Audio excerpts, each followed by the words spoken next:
What's up guys, Houndish here, and today we've got some pretty awesome Destiny 2 Forsaken stuff to talk about. This is going to be an interesting one, and oh boy, we got an interesting in there super early today. But we're going to talk about upcoming content, a potential leak about some stuff in the annual pass, as well as Festival of the Lost. And this stuff is looking pretty legitimate. We're also going to talk about machine guns. We know that they are confirmed to return in the December DLC, but we have new information that suggests it's pretty likely that we're going to get the Thunderlord back. So we're going to talk about that, some of the Beyond launch content, some hidden rewards that you can get in the Gambit game mode, upcoming missions and Ascendant challenges, and some collectibles that are hidden inside some of them. And we've got a whole bunch of other stuff to round up in this video, guys, so if you do enjoy it, a rating below is very much appreciated. But now let's get into the video. So first, let's talk about upcoming content in the Black Armory. Now we have a potential leak about some of this stuff. It's kind of an unusual one. So I was looking through Reddit a couple of days ago, and I saw a post that said, the new Horde mode in Black Armory, where the more you survive and the better the loot will be, sounds cool. Oh, and also Thunderlord in Festival of the Lost. Now when I clicked onto this post, we simply have a smiley face, so I pretty much immediately dismissed it. But then I did see that there were some replies, and there were some users in there talking about the original poster, actually predicting some things before Forsaken, and so I had a bit of a look into this. So back on an old post about the summoning of the Nine, if you can remember a supposed leak about that, obviously that turned out not to be real, but the user Anon the Nine, who posted about the annual pass, was actually replying on that leak and talking about content in Forsaken, but this was actually a few weeks before Forsaken was revealed. So they post about 9 new supers, 2 new locations, 3 trailers from now until E3, and there was this post right here where Anon talks about the Warlock's Arc super firing a laser, the Titan's Fire super with a huge axe, and the Hunter's Arc super with a staff that can block bullets. And somebody actually replied and said, the things you've said sound like somebody spitballing the craziest stuff they can imagine. And this was actually before anything had been revealed, and there are people who obviously didn't believe what he was saying. But the conversation continues. The same user replies and says, how many souls did you have to devour to gain the ability of foresight? And so essentially, Anon the Nine was correct about the content that was coming up in Forsaken, but as you can see, it was 4 months ago, it was before the actual reveal. And so on the subject of Thunderlord in Festival of the Lost, we did actually get a tease from Josh Hamrick. Bungie spoke about machine guns versus bows in the Vidocq reveal for Forsaken, and Josh Hamrick and Lars Bakken confirmed that they were referring to the idea of automatic weapons in general, not specifically machine guns. But Josh Hamrick did say, that being said, your thunderous excitement has been noted, and then he left a winky face. So it's kind of a big tease to Thunderlord itself, especially considering they have since confirmed machine guns are absolutely going to be a thing in the game again. There were a few leaks before Forsaken coming from the game files after the DLC update actually happened, and this is where we learned about weapons like the Lord of Wolves and the Queenbreaker's bow. So folks actually found their icons in the database. Now if we look at these icons right here from the files, you've got the Wardcliff coil icon. These are the ones that actually go next to the ammo counter in game. You've got the Vigilance wing,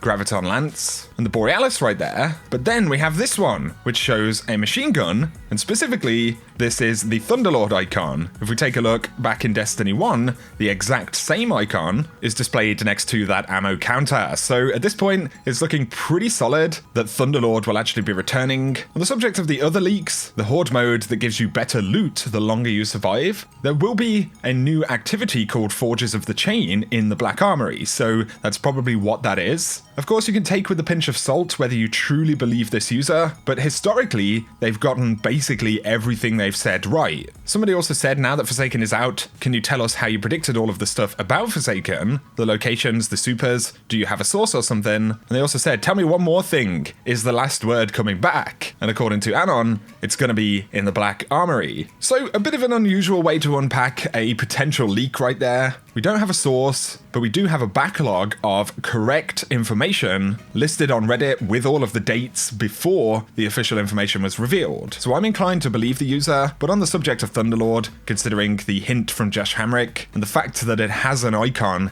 in Destiny 2, I think we're going to see that one pretty soon. But also in the Black Armory, we know for sure that we'll get access to a bunch of historic exotic weapons. And so there's a further link to the last word right there. We also saw in the Vidoc reveal a developer working on a Black Armory exotic railgun. So that's in one of the tabs you can see. They're also working on the Armory vendor, which is the Exo character that we've seen. So this will be a new NPC in the game. That's going to be some pretty exciting stuff. Next though, there are actually some hidden drops that you can get in Gambit, and they seem to be linked to the Malfeasance boss. So these are drops which only occur when you actually kill the Malfeasance boss a specific number of times. So Garce on Reddit posted that they got this sparrow after killing Malfeasance boss for the second time, and we can see the antediluvian sparrow right there. And then someone else replied the third time you can get the ship, and this is called Drift Apart. So these specific cosmetic drops are actually linked to the Malfeasance boss, or at least this is a guaranteed way to get those specific drops. Of course, you do get the Malfeasance quest the first time that you kill the boss. Quick shout out that Bungie did confirm the Malfeasance boss will be rarer on non-curse weeks. So this week, or right now before the reset, which happens tomorrow, the spawn rate for that boss is actually slightly increased over what it will be over the next couple of weeks. So the grind will certainly continue on that front. Now that people have the Wish Ender though, a lot of folks have been hunting down the corrupted eggs in Dreaming City. When you destroy them, they give you random loot drops from the Dreaming City. There's also speculation that the Taken-themed Sparrow will drop when you collect all 40. And there are, of course, achievements and triumphs, also triumphs which link to the Dreaming City title for actually destroying these eggs. On top of this though, they also tell us that there will be a couple more weeks of Ascendant challenges which are brand new. So week 5 and 6 will have new Ascendant challenges we haven't seen. So there is a rotation of 6 weeks for Ascendant challenges. So there are some in this week's Ascendant challenge, but there will also be the Chamber of Starlight Ascendant challenge, as well as the Drowned Wishes, and there'll be 3 eggs in each of these. And back in Aphelion's Rest, which was the first Ascendant challenge we had, that was on week 1, there are another 3 that of course we couldn't destroy back then, so it might be another couple of weeks until we actually rotate back to the beginning as far as challenges go. But there is a Reddit post by Stargate 1995 where they're actually tracking and logging the location of every single egg in the game. So if you are wanting to hunt them down, maybe get the title for Dreaming City, because this is one of the kind of main pursuits, especially if you've done all of the activity stuff, you're probably left with mostly collectibles. So you may want to check that out down below. Now though, I wanted to talk briefly about some new lore. Inside of the Truth to Power lore, there's some pretty interesting stuff that may potentially hint to future power level in the game. Now, inside of Truth to Power, there's a lot of confusing lore and quotes coming from different characters, so there is speculation as to exactly who all of this lore is coming from, but I think some of this could be teasing us just ever so slightly to the overall progression over the next year in the game. So this supposedly comes from Quiria, Blade Transform, and this was a Vex Axis Mind who was part of the assault on the Ascendant Realm, where the Vex actually sought to understand the sword logic, and this was during the time of Oryx's reign. Quiria was this huge Axis Mind who was eventually defeated by Oryx, who then gifted Quiria to Savathûn for study, because Quiria had actually simulated parts of Oryx's life, which Oryx was pretty impressed by. So naturally the Hive figure, it may be something worth knowing about. But supposedly this is written by Quiria. You experience a vivid hallucination, you are standing in the courtyard of the tower, you are without armor or weapon, and your senses seem more vivid than usual. Under your tongue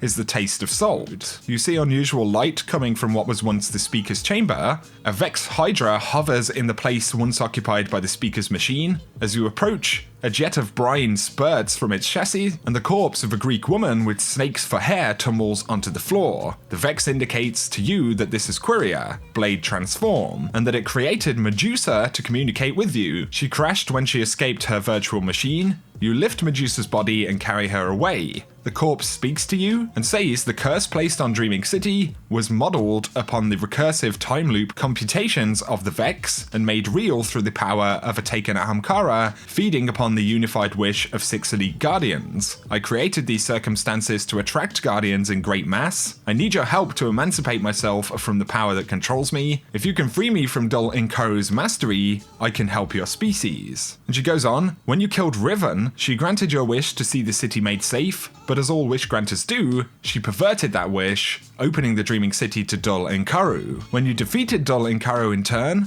I reset the entire Dreaming City to keep her permanently occupied battling you. You must use these loops to find a way to permanently destroy her, and then Medusa's body falls silent. And it says you bring Medusa before Raoul, and it says another battle trophy. Pre-collapse, post-foreboding, a covert intelligence designed to watch over a high-risk colony mission. Allow me to decrypt her for you. And it says he issues you several tokens, a rare quality fusion rifle, a shader, a letter. The letter reads, achieve light level 999 and defeat Dol Inkaru in a one-person fire team to unlock the true ending of Dreaming City. And that is the full simulation that's actually kind of told as a story inside of this lore tab. Now that endless cycle with Dol Inkaru in the Dreaming City has actually been set into place by Savathun, essentially so that Savathun can feed on the constant killing that's now taking place in Dreaming City. I spoke about that yesterday, and obviously this is a simulation, but the fact that it talks about light level 999 potentially links to the future power level progression inside of the game across the next year or so. If 600 is the max inside of Forsaken, we're going to get 3 annual pass updates. And so maybe, it would be 100 power in every single update, which would take us up to power 900 by the time the final update comes out. But Bungie also confirms that there will be an event in the summer alongside that final annual pass update. And like we saw with Solstice of Heroes last year, it actually gave us a power increase in the game. And so if you think about it, if we continuously carry on leveling up, it looks like we would eventually reach, 900, 999, maybe even break 1,000. And so while this is kind of mysterious lore, and it is a simulation, a hallucination according to the story, I still feel like that is actually a tease to the future power progression in the game. Also, considering we're being teased about Savathun a whole ton, if we were to finally break the cycle in Dreaming City and destroy Dol Inkaru for real, that strikes me as the final move that we might make before we actually encounter Savathun ourselves. This is the battle we're kind of in at the moment. Imagine we go for another year, that battle technically ends, it could actually be the tipping point for the beginning of the Savathun story.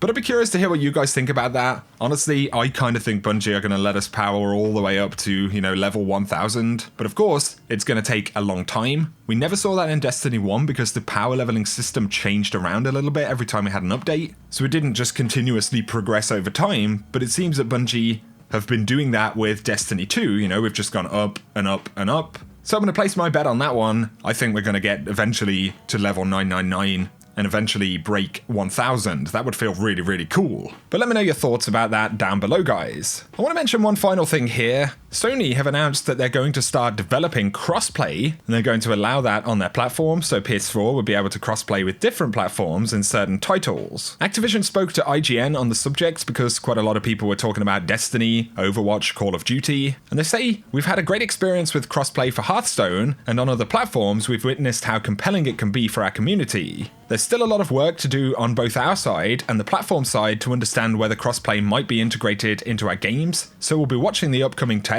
and we'll assess what the potential impact of this feature would be for our players and our games. So of course they don't have an immediate announcement right there, but Activision are definitely open to the possibilities with crossplay for some of their biggest titles, which would definitely include Call of Duty, Destiny, and games on the Blizzard side like they mentioned. I think we're a little while off seeing games as big as Destiny do this, but it is entirely possible, especially as we step into, other console generations, now that more of these platforms are willing to do it and are seeing more of the potential benefits for the industry in general. So just a quick update on that, considering Activision actually mentioned it. But guys, that is going to summarize today's video. It's been kind of a long one, lots of stuff to talk about. Let me know what you think about that possible leak for the upcoming content in the game. I feel pretty confident that the user knows some stuff about the future DLC, and the Thunderlord thing seems pretty certain at this point. But also, I'd love to hear your thoughts about the possibility of reaching light level 1000 at some point in the future, hidden drops in Gambit, and your experience trying to hunt down the Malfeasance quest. But if you've enjoyed the video, guys, a rating really helps me out on the channel. If you're new around here, be sure to hit subscribe if you want to see more Destiny 2 content.